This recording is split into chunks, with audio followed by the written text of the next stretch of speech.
시오노 나나미가 적은 또 하나의 로마의 이야기를 보면 로마가 어떻게 발전했고 또 개혁했고 그래서 오랜 시간 동안 제국으로 살아남을 수 있었는가에 대해서 알게 됩니다. 로마가 발전하고 유지할 수 있었던 그 요인은 개혁과 변화를 적시해 해왔다는 겁니다. 왕정에서 시작은 왕정에서 시작했죠. 공화정으로 바뀌고 그리고 율리우스 카이사르부터 또 황제 또 제정으로 바뀌게 됩니다. 이것은 로마가 더 커지면서부터 커지게 되면서 로마는 점점 그 크기에 맞는 그런 정치 구조로 필요할 때 즉시에 개혁하고 혁신하고 바꿔왔기 때문이라는 겁니다. 또 하나는 황제의 권한이 다른 제국보다 약했다는 겁니다. 로마도 황제가 있고 아주 황제의 권한이 많았지만 그러나 중국과 바벨론과 페르시아 제국의 어떤 그런 왕에 비하면 황제의 권한이 늘 견제를 받았다는 거죠. 호민관과 또 원로원과 그래서 부패하지 않았다는 겁니다. 타락하지 않았다는 겁니다. 그리고 또 로마가 그럴 수 있었던 것은 동화정책입니다. 패자에게도 시민권을 주고 자기 나라에 충성하게 했다. 그래서 로마가 크면 클수록 큰 마음도 굉장히 커져갔다. 그래서 관용의 미덕으로 로마가 계속 사람들을 품었기 때문에 그 큰 제국을 오랜 기간 동안 유지할 수 있었다라고 말합니다. 자, 그러면서 지금 마지막에 가서 이 시오노 나나미는 가장 중요한 한 가지를 뽑으라면 뭘까? 여러 가지 요인이 있지만 그중에 가장 중요한 한 가지는 뭘까? 그는 이렇게 이야기합니다. 고난과 역경에도 약해지지 않는 그들의 근성이다. 고난. 로마가 크는데도 또 크면 유지하는데도 얼마나 많은 고난과 전쟁이 있었는지 많은 역경이 있었는지 근데도 약해지지 않는 그들의 근성. 그런 이렇게 이야기합니다. 문화면에서 그리스인에게 미치지 못하는 로마니 고대 그리스보다 오랜 역사를 쌓아올릴 수 있는 비결은 바로 어떤 고난과 역경에도 불구하고 약해지지 않은 것입니다. 여러분 찬란한 문화를 가진 그리스 그러나 어떻게 보면 미개한 로마 누가 끝까지 살아남는가? 약해지지 않는 근성 있는 사람이 끝까지 살아납니다. 고난과 역경에도 약해지지 않는 것 이 신앙적인 용어, 성경적인 용어 이걸 뭐라고 표현할 수 있을까요? 변치 않고 심지가 견고하게 흔들림 없이 끝까지 주님을 섬기는 것 신실함입니다. 신실함. 오늘 본문에 세례 요한의 아버지 어머니가 나옵니다. 아이가 없어서 사는 이 가정에는 어머니는 나오죠. 엘리사벳, 아론의 후손입니다. 아주 좋은 집입니다. 집안 배경이 너무 좋습니다. 아버지는 제사장, 스가랴는 제사장.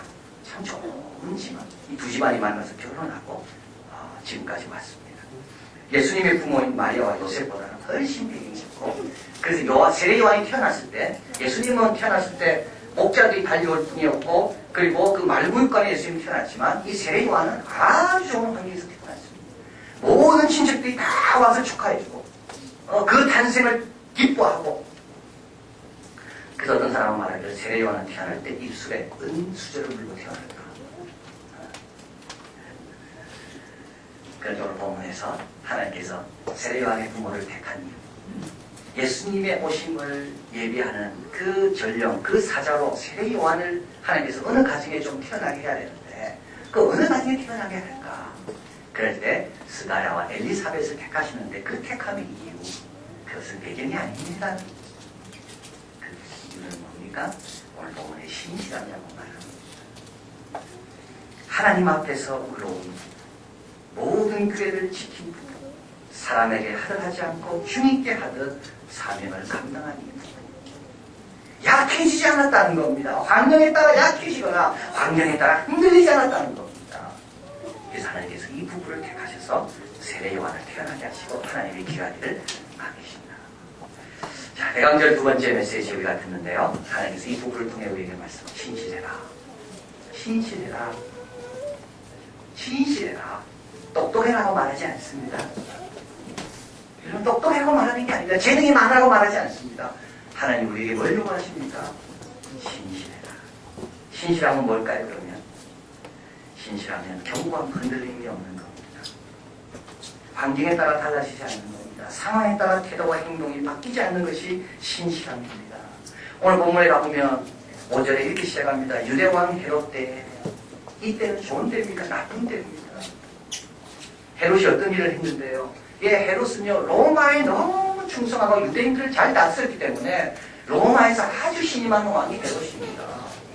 헤롯은요 유대인들의 백성의 마음을 사기 위해서 성전을 지어주었습니다. 근데 유대인들은 그 성전에 가서 제사를 지냈지만 그 성전을 항상 헤롯 성전이라고 불렀지 솔로몬과 에스라 느헤미야 때 만든 그 성전과 같은 그런 권위를 부여하지 않았습니다.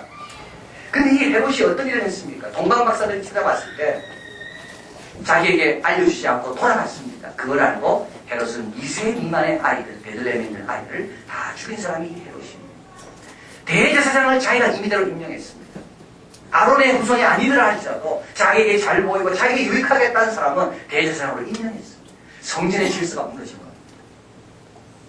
이런 배경입니다. 그런데도 오늘 본문에 의하면 사가랴는 그 반절에 따라 자기 차례가 되니까 성전에 들어가서 열심히 주님을 섬겼습니다. 또 오늘 본문에 보면 아이가 없었다고 나와 있습니다. 이 당시에 아이가 없다는 건 두 가지 뜻입니다. 하나는 뭡니까? 하나님으로부터 벌받고 있다는 겁니다. 또 한 가지는 뭡니까? 아주 수치스럽고. 여러분 지금도 그렇습니다. 지금도 아이가 결혼한 지 몇 년이 지나도 아이가 없으면요 사람들이 이상하게 보고 본인도 아주 부담스럽습니다. 특히 이제 요런 연말에 해가 바뀔 때 되면 우리가 이제 그분 위한다고 인사하죠. 내년에는 꼭 아이 바뀌를 원합니다. 그러나 그런 인사는 굉장한 부담입니다. 이 당시는 더하죠. 아이는 하나님의 축복이고 아이는 그 이름을 이어가는 유일한 통로였기 때문에 아이가 없는데도 불구하고 이들은 흔들리지 않고 여전히 기도합니다. 오늘 본문에 이렇게 나와 있죠. 볼까요? 주의 사자가 11절에 주의 사자가 저에 나타나 향단 우편에 선지라 사가랴가 보고 놀러 무서워하며 13절 천사가 가는 무서워 말라 너의 강구함이 들린지라. 강구함이 흔들리지 않았다는 겁니다. 나이가 많았다고 되어 있습니다. 늙었다고 되어 있거든요. 그런데도 이들의 강구함은 흔들리지 않았다. 이게 신실함입니다. 환경을 뚫고 가는 겁니다. 세월을 이겨내는 겁니다.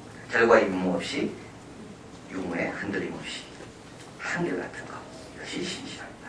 두 번째 신실함은 무슨 거냐면 또 선택적이지 않습니다. 여러분 오늘 본문에 한번 같이 가볼까요? 6절 같이 읽습니다. 이 두 사람이 하나님 앞에서 의인이니 주의 모든 계명과 규례대로 의미 없이 행하더라. 이 모든이 중요합니다. 주의 규명과 계명을 규례와 계명을 모두 행합니다. 그런데요 다 행하는 사람하고 선택적으로 행하는 사람하고 차이가 많은 겁니다. 다 행하는 것이 쉽지 않습니다. 쉬운 것만 행하게 되거든요. 우리는요 귀찮은 건 행하지 않거든요. 하나님의 명령을 다 행하지 않습니다. 선택적입니다. 그래서 그 신실하고 말하지 않습니다. 계명 안 행한 게 뭐가 있냐, 그거가 이제 우리를 말하는 거죠. 행행이 중요한 게 아니라 네가 지금 안 행하고 있는 게 뭐가 있냐. 자, 이렇게 다 지키는 신앙을 우리는 어떤 신앙이라고 말할까? 이거는 프로다운 신앙입니다. 여러분 프로와 아마추어의 차이가 바로 여기 있습니다. 아마추어는요 자기 기분 따라 하는 게 아마추어입니다. 기분 좋으면 운동하고 기분 나쁘면 기분이 좀 좋지 않으면 운동장에 안 나가고 이건 아마추어입니다. 프로는 다릅니다. 프로는 기분이 좋든 날씨가 나쁘든 상관없이 운동장으로 나가야 되는 게 프로입니다. 사도 바울은 디모데에게 권면하면서 다음과 같은 사람이 되라고 이야기합니다. 군사가 되라, 농부가 되라, 경계하는 자가 되라. 그런데 여러분 이 세 가지가 다 뭐나요? 이게 다 직업입니다. 직업, 프로입니다.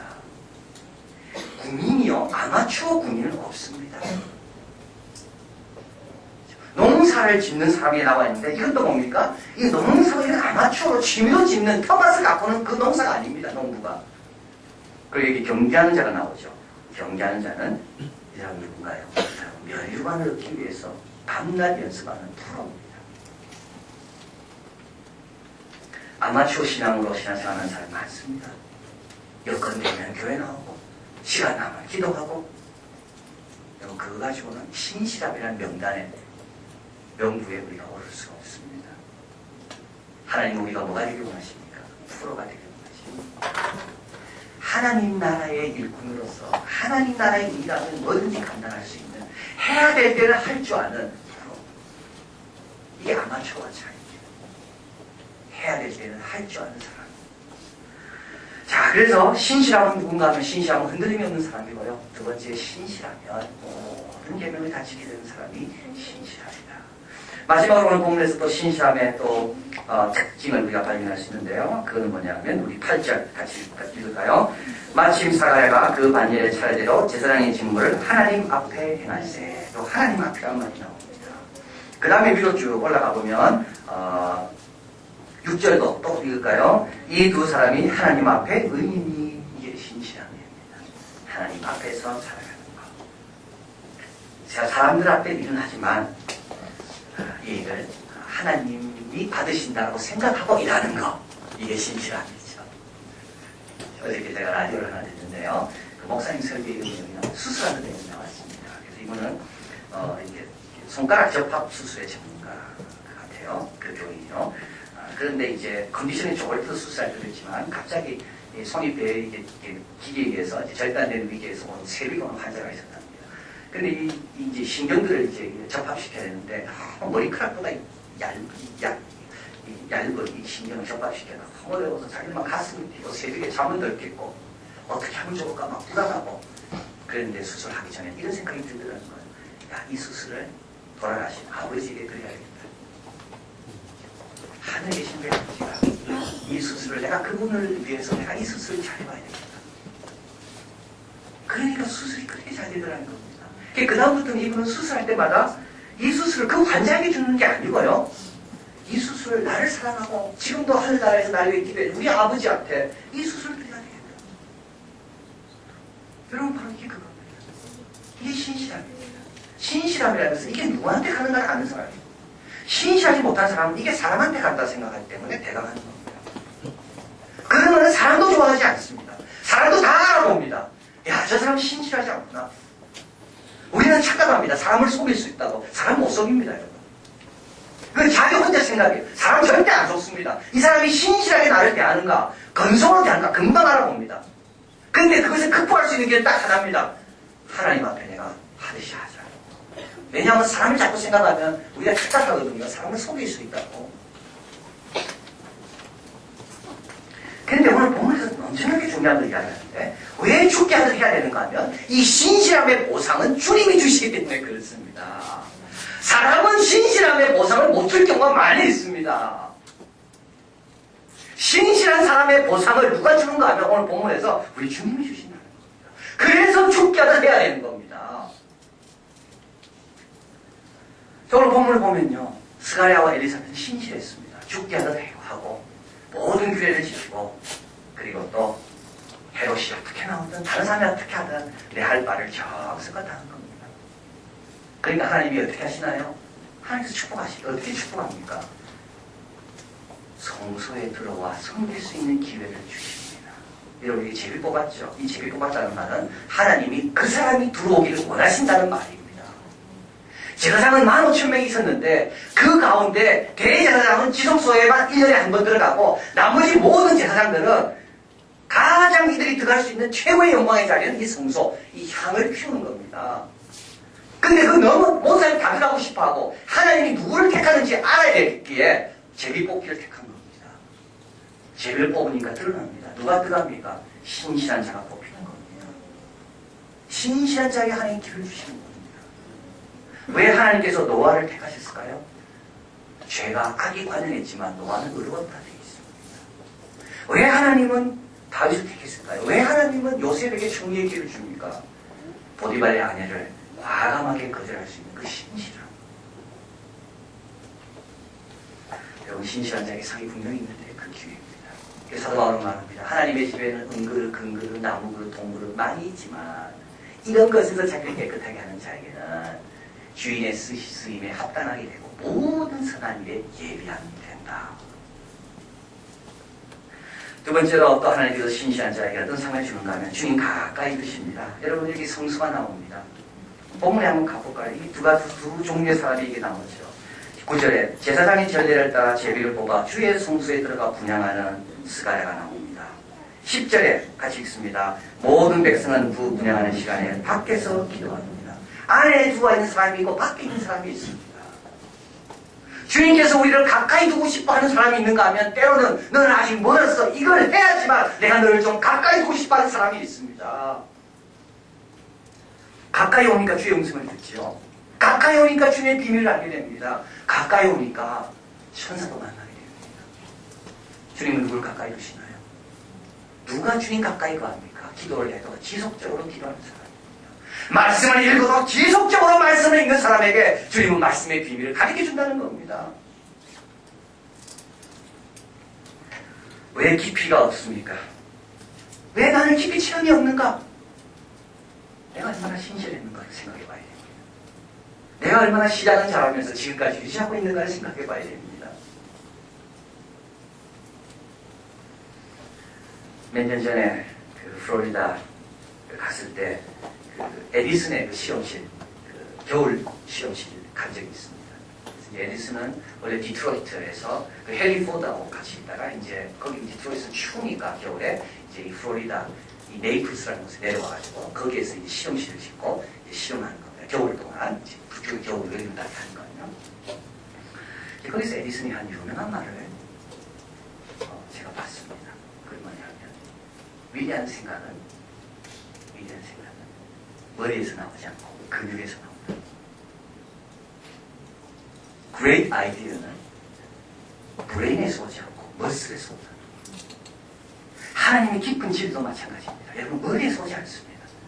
얼마나 내가 하나님 앞에 무릎 꿇는가, 얼마나 하나님 뜻 앞에 내가 겸손히 나가는가, 머슬에서 근육에서 온다는 겁니다. 이게 신실한 자에게 주어진 상입니다. 또 한 가지 신실한 자에게 주어진 상이 있습니다. 오늘 본문 한번 가볼까요?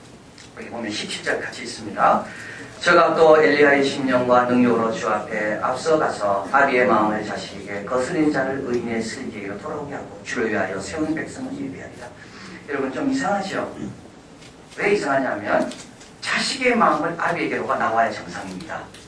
늘 이게 우리의 고민 아닙니까? 우리 아이들이 우리 엄마 아빠의 마음을 몰라서 늘 이거 제목이죠. 이게 정상인 사회는 그렇습니다. 그런데 비정상인 사회가 뒤집히진 이 아주 잘못된 사회는 거꾸로입니다. 부모가 자식의 마음을 모른다. 부모가 자식의 신경이 안 가 있는 거예요. 부모는 자기 쾌락과 자기 재미만 빠져 있는 거예요. 자식이 얼마나 힘들었는지 아무 관심도 없어. 이것은 큰 잘못된 사회입니다. 지금 이 헤롯이 다스린 사회가 이 사회라는 겁니다. 그래서 하나님께서 누구를 사용하게 원해요? 세례요한. 세례요한이 하는 일이 부모의 마음을 자식에게, 그리고 거스리는 자를 의인의 슬기에게로, 그리고 예배드리고 싶고 주님의 남긴 자로서 주님의 마음으로 섬겨야 되는데 사회가 워낙 어렵고 힘들기 때문에 그런 백성이 살아나지 못하고 있는데 그런 사람들을 다시 살리는 그 역할, 누구에게 맡깁니까? 신실한 자에게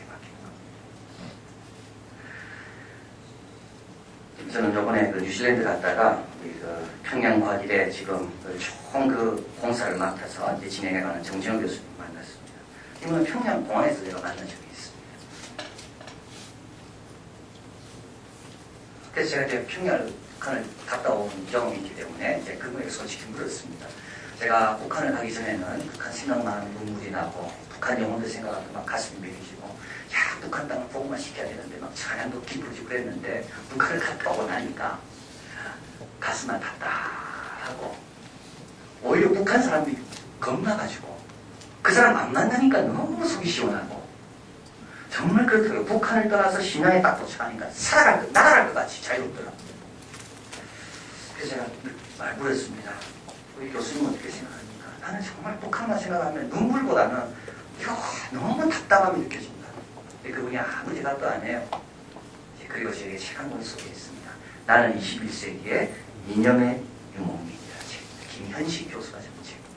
이 김현식 교수는 김일성 때 이제 평양사범대학교 로우과 러시아어 교수였고, 김정일이가 이제 러시아에 조금 서툴었기 때문에 그 아버지가 불러가지고 러시아를 좀 개인 지도를 해라. 그래서 김정일을 개인적으로 가르친 적이 있는 그 북한에서 가장 러시아어를 잘하는 분입니다. 근데 이제 이분이 이제 모스크바 대학에 초빙대에 가서 거기서 이제 조선어를 가르치는 겁니다. 그런데 이제 그 다음으로부터 진행 내용 중에 하나는 뭐냐면 모스크바 대학의 남쪽 한국에서 온 그 한국어 교수가 수가 있는데 학생들이 지금 거기 다 몰려가 있으니까 네가 가서 북조선의 교수의 실력을 네가 보여서 학생들을 다 뺏어오라니까. 그래서 이제 그 삶을 가지고 가서 이제 거기서 가르치는 겁니다. 근데 그 남쪽에 온 분은 막 초코파이도 우리 그 소련에 있는 학생들에게 러시아에서 주고 하면서 막 갔는데 이분이 워낙 실력이 잘 가르치니까 결국 이쪽으로 다 왔다는 거예요. 자, 그러다가 이제 어느 사연이 생겨서 이분이 북한으로 못 들어가게 되고 이제 남쪽으로 오게 됩니다. 그러면서 남쪽에서 경험하는 충격입니다. 그러면서 자기가 북한과 비교해 보면서 그리고 나중에는 이분이 원래 기독교인이었어요. 그런데 기독교를 숨기고 살았습니다. 왜냐하면 자기 출신 성분이 기독교를 알려지면 그건 완전히 수천강입니다. 제가 참 북한에 있을 때 어리석게도 제가 그걸 몰라가지고 저 옆에 같이 식사하던 그 동지에게 제가 물었어요. 평양 출신이니까 부모님과 우리 교회 다닌 적이 있지 않겠냐. 근데 그거는요 정말 이상 힘들게 하는 질문이었더라고요. 제가 생각해보면. 자, 그런데 이분이 어머니의 그 기도와 눈물 그걸 다시 떠올리면서 결국 신앙을 회복하게 되고 성경을 읽다가 이 용어들은 북한어로는 도저히 이해가 안 되니까 그 성경의 25인의 위인들을 북한 사람이 이해할 수 있도록 쓰게 됩니다. 그리고 그것을 영어로 번역하게 되고 그래서 미국도 가게 되고 지금 예일대학에서 북한을 지금 가르치고 계십니다. 자, 이 책에서 북한 실상에 대해서 몇 가지를 많이 이야기하고 있는데 제가 몇 가지만 말씀드리면 여성의 생리대입니다. 여성의 생리대. 북한에는 여성의 생리가 너무 귀하기 때문에 수업 시간에 여성들에게 얼마나 심한 냄새가 나는지. 생리도 부드러운 천이 아니라 꽉꽉한 천으로 빨아서 이름을 다시 쓴답니다. 그리고 빨아서 넣을 때 누가 가져갈까봐 생리대 위에다가 이름을 다 씁니다. 분필에 대해서 백묵에 대해서 이야기합니다. 많은 사람들 앞에 이제 공개 수업을 해야 하기 때문에 백묵 하나를 가지고 이 백묵이 그 다음날 잘 쓰여지기 위해서 애지중지하다가 불에 넣어서 약간 그슬려서 들고 올라다가 이게 부러져서 백묵 없이 수업을 했는데 그래서 정말 통일됐다면 자기는 백묵을 한 추억에 담고 북한에 가서 내 지자들에게 백묵을 나누고 주십시오라고 쓰고 있습니다. 그는 북한을 방문하는 교수들에게 다음과 같이 두 가지를 당부합니다. 하나는 종이를 많이 가져가라. 종이가 너무 귀하기 때문에 애들이 받아 쓰고 싶어서 쓸 종이가 없다. 또 한 가지는 북한 아이들 생각보다 똑똑한 대학생들 많이 있으니까 내 자존심을 건드리는 무시하는 말을 하지 마라. 그런 마지막에 김정일에게 편지를 쓰고 있습니다. 이 책 선물해 줬습니다. 김정일 한번 만나자. 만나고 싶다. 마지막에도 김정일에게 편지를 씁니다. 당신도 한때는 털이 포송포송하고 시험관 앞에서 긴장하며 떨던 수줍은 소년 시절이 있었지 않소. 근데 언제부터 달라진 것이요.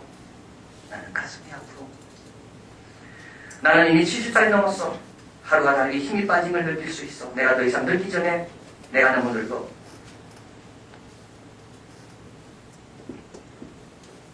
내 경험이 쓸모없는 것이 되기 전에 당신을 만나야겠어. 비록 당신이 내 가족을 처단한 사람이라 할지라도 나는 이미 당신을 용서하였어. 내 가족들이 땀을 흘려 살았던 북조선에 하나님의 복음을 전하는 일에 목숨을 다할 것이요. 세상 사람들이 모두 부러워하는 교육의 모범의 나라, 신앙의 본보기 나라로 나는 부탁하는 만들고 싶소. 저는 이걸 읽으면서요.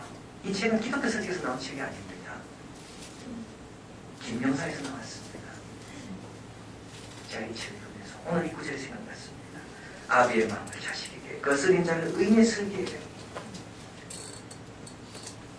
주를 위해 숨겨놓은 사람들을 다시 일으키는 그 일을 누가 할 것인가? 누굽니까? 머리 좋은 그리스 사람들입니까? 아닙니다. 약해지지 않는 로마 사람 같은 신실한 사람입니다.